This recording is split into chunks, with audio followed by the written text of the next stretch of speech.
Good morning, and welcome to North Chapel. My name is Kathy Astemborski. I'll be today's service coordinator. Our minister, Reverend Dr. Leon Dunkley, will be providing today's reflection. So happy Father's Day to all the fathers and father figures out there. When I was perusing the card section recently, looking for the right Father's Day card for my husband, I learned that all fathers do three things. They play golf, they go fishing, and they cook food on the barbecue. That seemed to be about it. So, of course, we know that fathers and father figures are a much more diverse group with different personalities, perhaps different genders, and certainly broader interests than fishing, golfing, and barbecuing. And relationships with our dads can be complicated. So today, whether you're visiting your dad, being a dad, missing your dad, or reflecting on memories, may today offer some opportunity for celebrating the special people in our lives. This is a good time to make sure your devices are in worship mode. If you're visiting today, welcome, and we invite you to sign our guest book in the back of the church. Please join us for coffee hour after the service in the social hall downstairs. There are many announcements in your order of service. Always a lot going on here at the North Chapel. Next Sunday after the service, we are going to be having a potluck lunch. And also that's going to provide some opportunity for conversation. The board here at the North Chapel has been hard at work preparing for a broader community conversation. We've had 2 retreat sessions that we've been working on preparing some questions and conversations that we want to share with everybody. And next Sunday, we won't be getting into full conversation mode, but that will be an opportunity to talk a little bit about what's coming in the future. So we hope you can make it. Today's opening words are by Danusha Lamaris, entitled Small Kindnesses Is, and after that will be followed by a time of silence for meditation and prayer. I've been thinking about the way when you walk down a crowded aisle, people pull in their legs to let you by, or how strangers still say bless you when someone sneezes, a leftover from the bubonic plague. Don't die, we are saying. And sometimes when you spill lemons from your grocery bag, someone else will help you pick them up. Mostly, we don't want to harm one another. We want to be handed our cup of coffee hot and to say thank you to the person handing it, to smile at them and for them to smile back, for the waitress to call us honey when she sets down the bowl of clam chowder, and for the driver in the red pickup truck to let us pass. We have so little of each other now, so far from tribe and fire. Only these brief moments of exchange. What if they are the true dwelling of the holy, these fleeting temples we make together when we say, here, have my seat. Go ahead, you first. I like your hat.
I love the comment about changing the words of our hymns.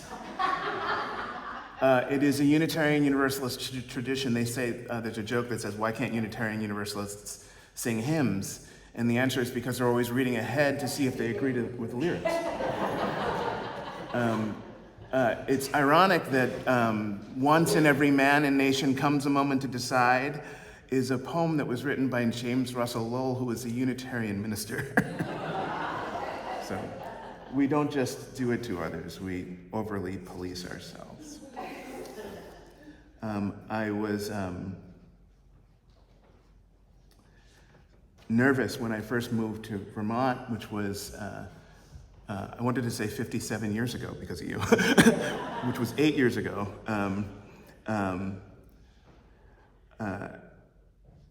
Because I was at a party where I wanted to befriend these people. There were a bunch of musicians, and I really wanted to befriend them. Chloe Powell was there, who worked at North Chapel for a little while, and Justin was there. It was Justin's house, fabulous mandolinist. And I walked in, nervous, not knowing how things were gonna go. And there were a bunch of kids there, and the kids were running around playing, hiding from each other.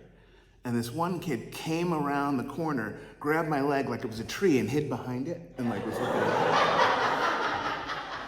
and I was like, this is cool.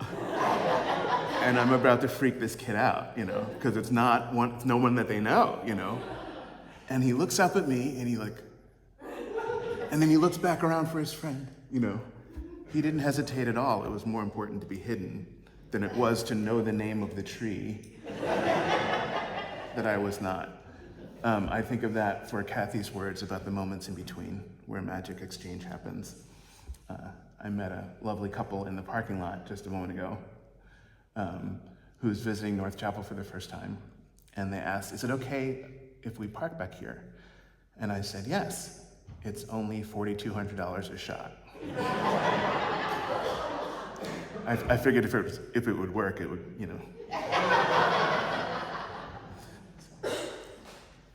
Good morning and good Sunday. May we remember our laughter. May we remember our faith and our strength in ourselves. May we remember the courage it takes to stand and be any kind of father there is. My cousin sent her childless cousin, I have no children, a message this morning because she knows that that's a sore spot for me.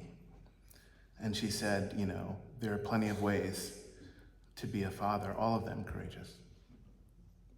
All of them. Two houses, both alike in dignity. In fair Verona, where we lay our scene, from ancient grudge break new mutiny, where civil blood makes civil hands unclean. I love William Shakespeare. Romeo and Juliet, the story of a pair of star-crossed lovers who waste themselves in their parents' misery. It's about 120 minutes long. Shakespeare calls it the 2 hours traffic of our stage. He couldn't just say anything, I would read the poetry of Shakespeare and other poets in Nina's coffee shop, which was one of my favorite places to go in St. Paul, Minnesota. High ceilings, huge windows, high art, garish architecture, old-fashioned everything. I'd go at sunrise and I'd stay until lunch sometimes. In my years in Minnesota, years that closely corresponded with the first term of Barack Obama's presidency, Nina's was the place where it was happening. Great coffee, delicious menu, decent prices, great atmosphere. Yeah, Nina's was the place, especially at sunrise. There was also a bar, a restaurant, at the corner of Dale and Selby. They called it the Muddy Pig. I discovered one of my favorite local beers at the Muddy Pig. It was called Surly's Furious out of Brooklyn Park. It was the only beer that I would order there, and they made fun of me for this. They had some 47 taps, and I would only order one. They even gave me a nickname for this. Looking at my hair, I'm one of the few dreadlocked people, Rastafarian identified people, and they used to call me Fury Eye after the beer and after my hair. I pretended not to like it.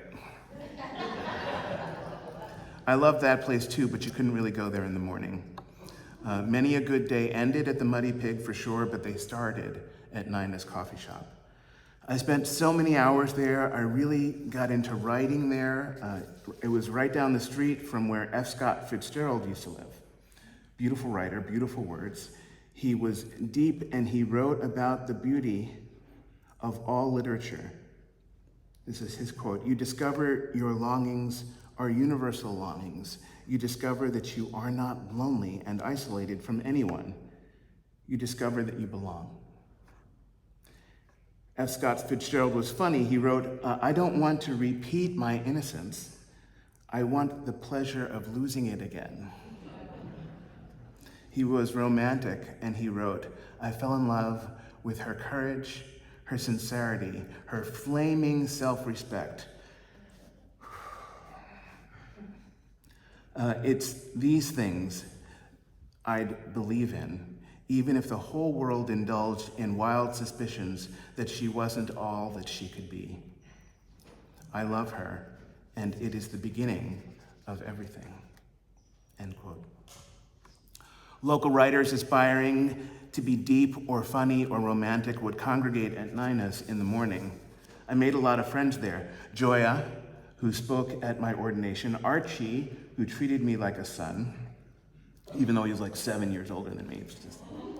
Martha, whose laughter was just heavenly, and the owner of the place whose name I don't remember, and the woman who took our orders who looked so much like Joni Mitchell.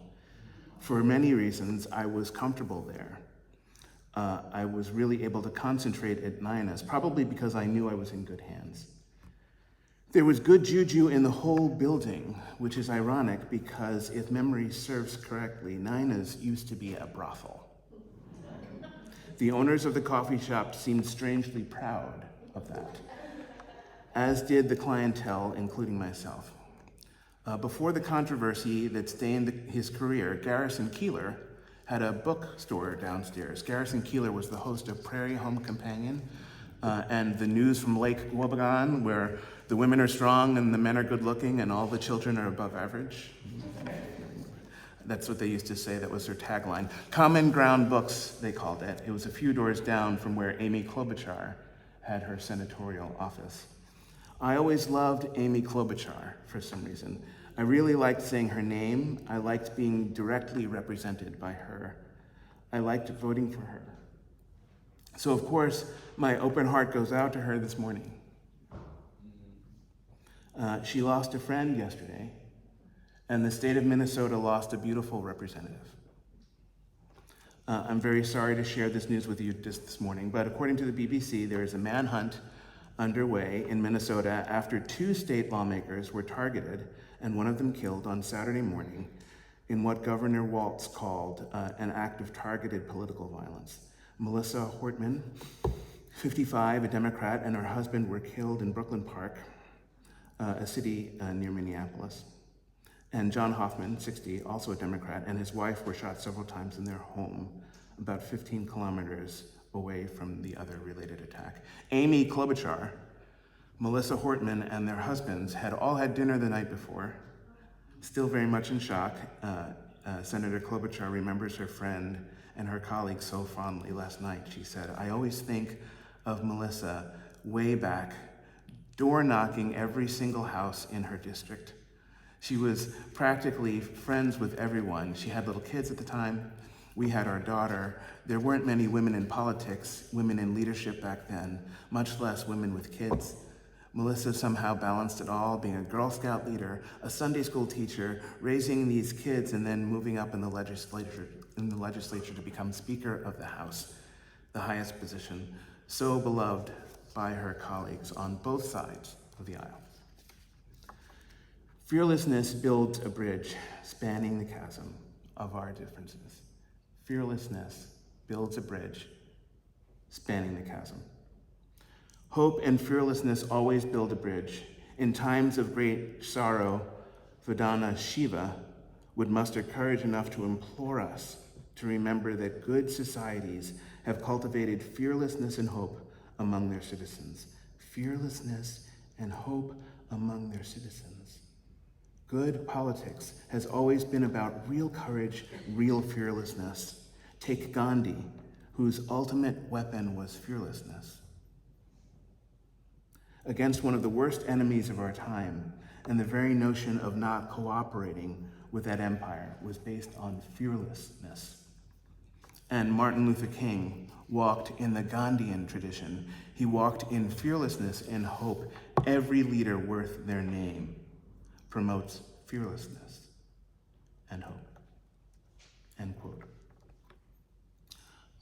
I wish I could act more peacefully. I wish I could feel things more easily. What in God's name is preventing us from acting more peacefully? She was a Girl Scout leader, for crying out loud. She helped good angels sell cookies. I'm shattered. I used to live there. This is not far away from me. It's not far away from any of us. It is ours to hold, ours to grieve, ours to honor, ours to heal, ours to love, ours to nurture, ours to tell bravest stories about. How more beautifully can we respond to this? How more powerfully can we respond? But how do we find fearlessness and find hope when it feels like fearlessness and hope have died? Okay, so let's climb down a little bit. Let's put our feet on the ground a little. I'd like to share a little story with you. Can I share a little story with you? It's a story. It's not an answer. It's not a metaphor. It's not an analogy. It's not a pathway, and it's not a ticket. It's not a key, and it's not magical. It's not even particularly sacred, although it will remind you of things that are. It's just a story about a sweetness that has learned to grow out of broken hearts. I don't know how long it had been since these neighbors had even talked to one another. I think it had been about 2 years, maybe, and it started over the dumbest thing. It was just this stray cat. I mean, one of them thought it was theirs, and it went over to the porch over there, across the field, across the valley there. And the other farmer took it in, and each of them thought it was their cat. And every time they'd start talking, they would just start arguing about it. And then they just quit talking. So that when a traveler came through looking for work, one of the farmers said, you say you're a carpenter? I have some work for you. You see that house across the field over there? That's my no-good neighbor.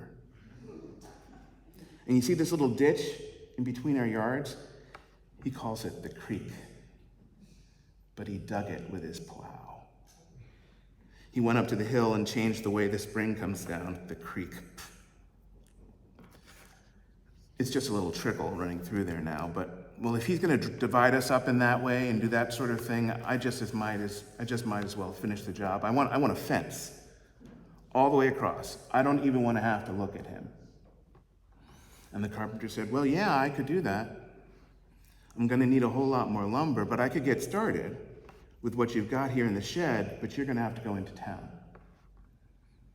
And by the time the farmer comes back, driving up the rutted road in his old truck full of that lumber, he looks out into the field to where his new fence ought to be, and the carpenter has built a bridge out of his wood onto his land. And here comes his neighbor, walking across a bridge onto his land, hand outstretched, big old stupid smile on his face, coming right up to his truck, and his neighbor says, you're a brave man. I didn't think you'd ever want to hear the sound of my voice again. I just feel like such a fool. Can you forgive me? And the farmer finds himself saying, oh, hell, I knew it wasn't your cat. And he looks over at the carpenter who's walking away, and he says, hey, I've got some more work for you. And the carpenter says, no, you'll be fine. I'm needed elsewhere. This is a story about a man who was surprised. He thought he had figured all the things out that he believed, but then his beliefs came alive on him when fearlessness makes you cross the border. So I'm struck by several things in the story. Two neighbors that had stopped talking because they ran out of stories to tell. They had a disagreement, but they'd made choices that forced them to disregard or discard the tools they needed to make things better. They threw the tools they needed away. They did it themselves. 3, the traveling carpenter turned the tables on them both by building a bridge. He changed the framework of the story in a way that re-allowed them to access the tools that they discarded. Fear always sets out to destroy the bridge. Hopelessness sets out to destroy. This is what they do. They tear things down.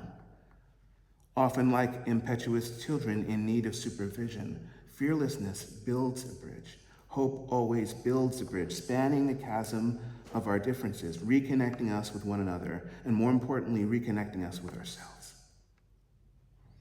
With ourselves. Hope and fearlessness always build the bridge. They don't tear them down. They never tear bridges down, not until the newer, better, stronger bridge is built alongside of it.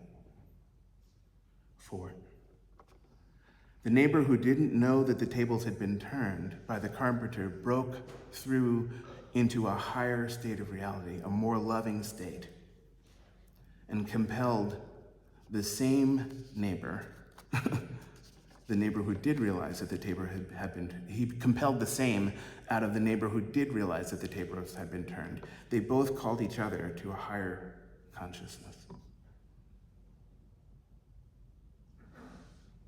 The story of Romeo and Juliet is a story about scaring us away from that higher consciousness. And the tool they need is violence. They beat each other up.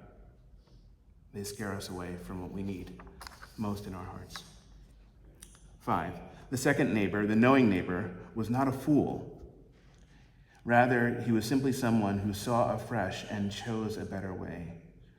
Fortunately, before it was too late. So what will be our choice? How will we find the better way? A poet writes, "The ghosts of Merrick Garland, Moses Wright, and Johnny Mathis argue with the scarecrow to determine what the path is.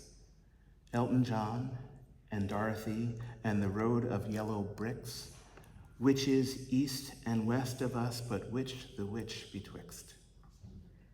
I'd ask Auntie M, but she's in heaven.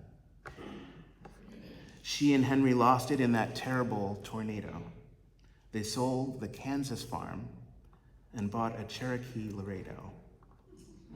Dottie's dream was cool and all, but Pink Floyd did it better. She tried to make the concert, but her parents wouldn't let her, said maybe she could hear it on the plains. Everything's a hoax these days, and nothing stands to reason. Life in sound bites, jokes, and we've made law what once was treason. Fake news has real consequences, and real life people die, alone in COVID hospitals and prison, asking why, with so much wealth, such meager gains. Once upon a better time, new things rose in us. Gentle-souled and kind, kings fought without controlling us, fighting for a better way, a higher use of cash, for brave and new directions leading out of the morass.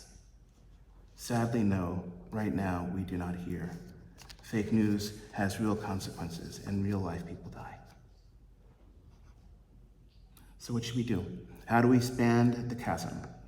How do we reconnect? How do we build bridges that we need? Bridges of fearlessness and hope. We need a spiritual trainer, like the ones they have at the gym.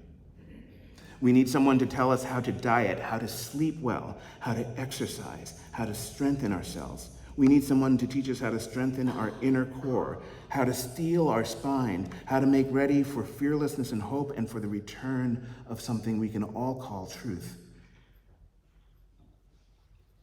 For the return of something that we can all call heroic. For the birth of new possibilities. For the very best in us becoming possible. F. Scott Fitzgerald reminded us that the beauty of all literature lay within our desires to be true to ourselves. He said that we discover our longings are actually universal longings, that we discover that we are not lonely and isolated, but that we belong. We belong to one another truly. We belong to one another universally. There are no exceptions, especially not when we want to make exceptions. May we find ourselves the strength that we need to belong to one another again. I don't want to be childish about this. I don't want to be naive. I feel as Fitzgerald felt. I don't want to repeat my innocence. I want the pleasure of losing it again in love. I want the pleasure of singing America the Beautiful wholeheartedly together again. No kings, but subjects all. I want to be as romantic about my country as F. Scott Fitzgerald was romantic about his wife, Zelda, when he wrote, I fell in love with her courage, her sincerity, her flaming self-respect. And it is these things I believe in, even if the whole world indulged in wild suspicions that she wasn't all that she could be. I love her, and it is the beginning of everything. Dear God, can we find the peace we need in order to survive ourselves today? Bless us all without exception. Hold those of us we've lost in grace and help us to be the best that we can be.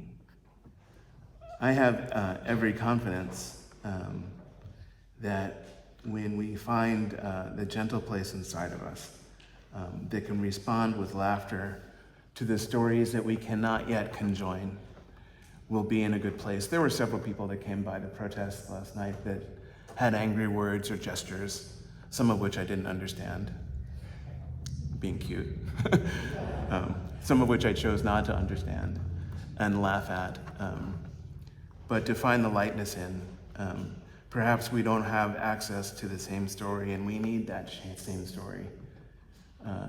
There's a somewhat problematic phrase that I knew when I was younger that said, a tribe is just the name of a people who have learned to sing the same songs. So how do we sing our song again today? We will find that way. I have no doubt in that. For it's so easy to see the beauty in one another. It's so easy to see the love that we defend. May it be so. Blessed be, and amen.